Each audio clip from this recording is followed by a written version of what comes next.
आज से हम एक ऐसी प्रोग्रामिंग लैंग्वेज सीखने जा रहे हैं जिसके बारे में बहुत सारे स्टूडेंट्स को बहुत सारी कन्फ्यूजन्स हैं और बहुत सारे क्वेश्चंस भी हैं माइंड में। उन्हीं कन्फ्यूजन्स को सॉल्व करने के लिए हम ये प्रोग्रामिंग लैंग्वेज को सिंप्लीफाई फॉर्म में लाए हैं। वैसे तो स्क्रीन पे आप सब लोगों को लोगों से पता चल ही गया होगा कि हम किस प्रोग्रामिंग लैंग्वेज के बारे में बोल रहे हैं, isn't it? वो प्रोग्रामिंग लैंग्वेज है पाइथन। तो सबसे पहले माइंड में पहला क्वेश्चन ये आता है कि पाइथन क्या चीज है। दूसरा क्वेश्चन आएगा कि हम पाइथन के साथ क्या क्या कर सकते हैं, यानी कि इस प्रोग्रामिंग से मैं क्या क्या काम कर सकता हूँ। और तीसरा इसका क्वेश्चन हमारे माइंड में आता है कि हम पाइथन क्यों करें, जबकि हमारे मार्केट में और भी बहुत सारी लैंग्वेजेस हैं, isn't it? तो चलिए, Python is fastest growing programming language. आपको ये हमेशा जानना है कि पाइथन एक ऐसी लैंग्वेज है जो बहुत ही तेजी से ग्रूम कर रही है और हर सेक्टर में काम कर रही है। ये सिर्फ प्रोग्रामिंग वाले लोगों के लिए नहीं, सिर्फ सॉफ्टवेयर डेवलपर्स के लिए नहीं, scientist, data analyst, mathematicians, accountants, network engineers, इन सब के लिए यूजफुल है। क्योंकि अभी तक की लैंग्वेजेस मोस्टली सॉफ्टवेयर डेवलपर्स के लिए यूजफुल थी, लेकिन ये वाली जो लैंग्वेज है ये इन सब के लिए यूजफुल है। और दूसरी बात, अगर आप देखें ये इतनी इजी है कि वो किड्स, छोटे बच्चे, उन तक को ये लैंग्वेज इजी लगती है। यानी कि ऐसी लैंग्वेज जो किड्स भी समझ लेते हैं, तो सोचिए कि ये लैंग्वेज कितनी इजी होगी, isn't it? चलिए, नेक्स्ट आपको ये देखना है कि हम as a programmer, as a student, अगर हम ये प्रोग्रामिंग सीखते हैं तो फ्यूचर क्या है। तो यानी कि हम इससे क्या काम ले सकते हैं। तो डेटा विजुअलाइजेशन, डेटा एनालिसिस सब पाइथन से हो रहा है। आर्टिफिशियल इंटेलिजेंस, ऑटोमेशन का मैक्सिमम काम जो है इसी से हो रहा है। अगर आप देखें, पाइथन का सबसे बड़ा रोल है। और एज अ कॉमन मैन अगर आप चीज़ देखते हैं तो आपकी स्प्रेडशीट, अगर आपका काम स्प्रेडशीट से है, CSV फाइल से है, PDF से है, और अगर आपका काम वेबसाइट से है, तो आप ये काम ले सकते हैं पाइथन से। कुछ एप्लीकेशंस आपकी स्क्रीन पे सामने दिखाई दे रही होंगी, ये सारी एप्लीकेशंस जो हैं वो पाइथन से रिलेटेड हैं। आप इन सब एप्लीकेशंस को पाइथन से काम ले सकते हैं। लेकिन सारी एप्लीकेशंस, सारे क्वेश्चंस दूर होने के बाद भी हम क्वेश्चन में हैं। द रीज़न इज कि ये सब काम तो हम बाकी हाई लेवल लैंग्वेजेस से भी कर सकते हैं ऑलमोस्ट। अगर एक हाई लेवल से नहीं करेंगे तो दूसरी हाई लेवल लैंग्वेज से करेंगे, पर हम ये सारी एप्लीकेशंस उनसे भी तो कर सकते थे। तो रीज़न इज कि पाइथन ही क्यों? क्योंकि पाइथन के कुछ रीजंस हैं, और वो रीजंस हैं कुछ इस तरह से। We can solve complex program in less time and few lines are used. अब आप बोलेंगे कैसे? तो जो इंटरमीडिएट लेवल के हैं वो तो अच्छी तरह से समझ जाएंगे, जो एक्सपर्ट लेवल के हैं वो भी समझ जाएंगे, जो बिगनर हैं वो भी समझ जाएंगे। देखिए ज़रा, अगर हम C# में ये लिखना चाहें, hello this is my first program, यानी कि ये लाइन को टाइप करना चाहें, तो देखिए ज़रा C# में हमारे लिए क्या कोड बनता है। console.write hello this is my first program with semicolon. और यही चीज़ जावा में लिखना चाहें तो कैसे करेंगे, system.out.println और print hello this is my first program. अब ज़रा अपनी पाइथन की बात करें, पाइथन में यही चीज़ देखिए कितनी शॉर्ट हो गई, without semicolons and only you have to use print. तो ये प्रिंट तो छोटा बच्चा भी समझ जाता है, इसीलिए तो हमने बोला किड्स की भी ये लैंग्वेज है, किड भी अच्छी तरह से समझ जाएगा, isn't it? तो आप समझ गए क्यों ये बाकी लैंग्वेजेस से है। तो चलिए कुछ और पॉइंट्स देख लेते हैं। इसका सॉफ्टवेयर ओपन सोर्स है। ओपन सोर्स मीन जैसे Linux operating system open source है, आपको डाउनलोडिंग की कोई चार्ज नहीं है, डिस्ट्रीब्यूटेबल है, so even for the commercial purpose also. और इसका एक और रीज़न आप देखें कि ये हाई लेवल के सारे फीचर्स आपको दे रहा है, इतना सिंप्लीफाइड फॉर्म कि बच्चे भी इसको सीख जाएं, लेकिन फिर भी हाई लेवल के सारे फीचर्स अपने पास है। चाहे GUI चाहे CUI आपने फीचर्स लेने हैं, वो सारे फीचर्स इसमें होंगे।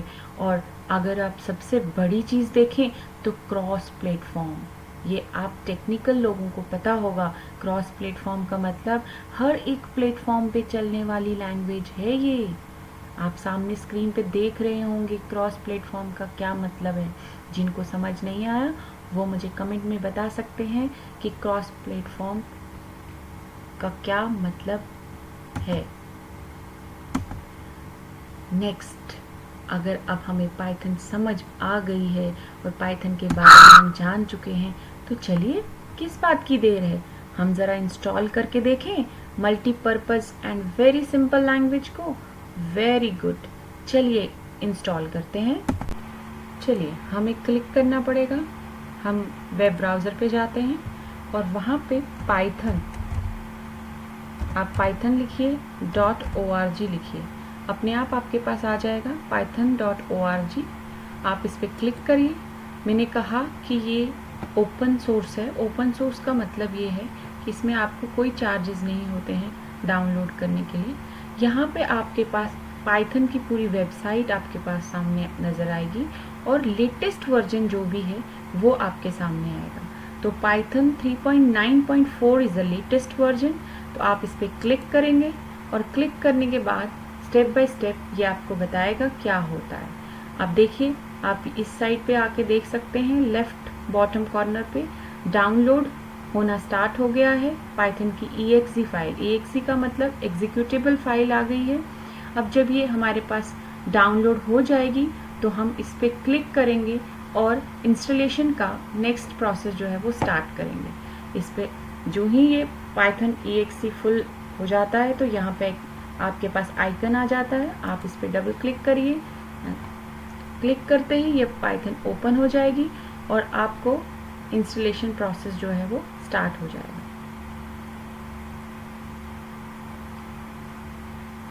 ये देखिए, क्लिक करने के बाद आपके पास ये विंडो दिखाई दे रही है। अब इसमें ये बता रहा है कि इंस्टॉल नाउ, 64 बिट है।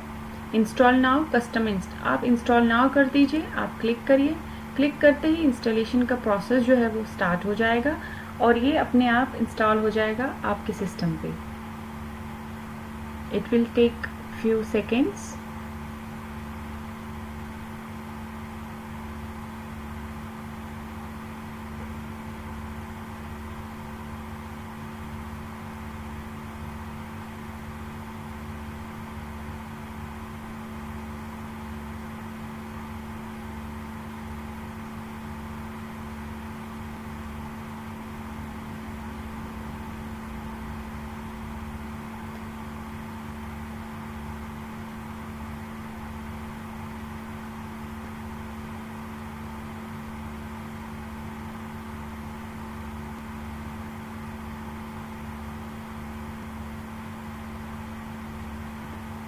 आपके पास ये मैसेज आ जाएगा, सेटअप वॉज सक्सेसफुल। आप क्या करेंगे, क्लोज करेंगे। ओके करने के बाद आप स्टार्ट बटन पे क्लिक करेंगे। स्टार्ट बटन पे क्लिक करने के बाद आप यहाँ पे ये देखेंगे Python 3.9 module and IDLE Python 3.9 64 bit. आप इस पर क्लिक करेंगे। क्लिक करते ही आपके पास एक विंडो आ जाएगी, एडिटर विंडो जिसको कहते हैं। आप ये चाहें तो यहीं पे आप लाइन बाय लाइन प्रोग्रामिंग कर सकते हैं, लेकिन अगर आपको एडवांस प्रोग्रामिंग करनी पड़ेगी तो आपको इसमें फाइल में जाके न्यू पे जाना पड़ेगा और न्यू पे जाके आप यहाँ अपनी एक फाइल बना सकते हैं। जैसे हमने अभी दिखाया था कि बाकी प्रोग्रामिंग से कैसे ये सिंपल है। इट्स केस सेंसिटिव का मतलब जैसे बाकी लैंग्वेजेस के रूल हैं, इसके भी रूल ये हैं कि जो आपने कोडिंग करनी है वो स्मॉल में ही करनी है। सो आप कोडिंग क्या लिख रहे हैं, जैसे हम स्क्रीन पे देखिए हमने वही मैसेज हम टाइप करते हैं, hello how are you, and double quotes करेंगे, क्लोज करेंगे, और अब यहाँ पे आप रन मॉड्यूल में जाइए, रन कर दीजिए।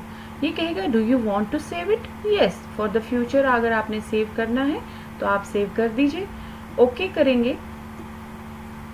ओके करने के बाद ये पाइथन जहाँ आपने लोड किया है उस लाइब्रेरी में जाके आप सेव करिए, और जैसे आपने XYZ नाम दे दिया, आप .py खुद से दे दीजिए या ना दे दीजिए, वो अपने आप लेगा। क्यों? क्योंकि बाय डिफ़ॉल्ट ही उसने एक्सटेंशन ले लेना है। जैसे हमारे सरनेम होते हैं वैसे ही हर फाइल के अपने सरनेम होते हैं, तो ये इसका एक्सटेंशन है .py। तो सेव करिए। सेव करने के बाद कह रहा है कि यहाँ पे ऑलरेडी मेरे पास है, do you want to replace it, if you want to replace it you can replace, otherwise अगर आपकी ऑलरेडी ये फाइल नहीं है यहाँ पे तो आप ये मैसेज नहीं आता। अब ये है तो आप क्या करेंगे, यस कर देंगे, राइट। अब उसके बाद यहाँ पे देखेंगे जो भी आपने वहाँ पे मॉड्यूल को रन किया वो आउटपुट आपके यहाँ पे आ गया। हम एक और एग्जांपल देखते हैं। फाइल में जाइए, न्यू करिए, और यहाँ पे फिर से आप प्रिंट कर लीजिए, प्रिंट, और फिर आप कोई भी मैसेज बिगनर के लिए हम थोड़ा बहुत सिंपली फॉर्म में कोई भी मैसेज आप लिखिए, क्लोज करिए, रन करिए, ये बोलेगा सेव करने के लिए, ओके करिए, और अब आप सेव कर दीजिए कोई भी नाम से और सेव कर दीजिए। सेव करने के बाद आप एग्जैक्टली देखेंगे कि जो भी आपने लिखा है वो आपकी स्क्रीन पे है। इन द सिमिलर मैनर अगर आप यहाँ पे एडिटर में करना चाहते हैं यू कैन डू ऑल्सो, लेकिन यहाँ लाइन बाय लाइन, पूरी ग्रुप प्रोग्रामिंग यहाँ पे नहीं हो सकती, यहाँ पे लाइन बाय लाइन हो जाएगी। This is the basic reason behind it. जब आपको लाइन बाय लाइन कोई आउटपुट चाहिए तो यहाँ पे यूज़ करिए, और जब आपको बड़ा प्रोग्राम लिखना है, आपको एक प्रोजेक्ट बनाना है, तो वो आपको यहाँ पे लिखना पड़ेगा। वैसे तो आजकल एडिटर्स हैं, जैसे मेरे सिस्टम में आपको दिखा रही हूँ, हम फ्यूचर में इसको भी करेंगे, विजुअल स्टूडियो कोड, यहाँ पे भी आप पाइथन को कर सकते हैं। मगर फॉर बिगनर्स मैं चाहती हूँ कि आप इसके बेसिक वर्जन में ही काम करें, ताकि आप बहुत अच्छी तरह से अच्छी चीज़ों को समझ सकें। Isn't it? तो आज के लिए इतना ही। Have a good day.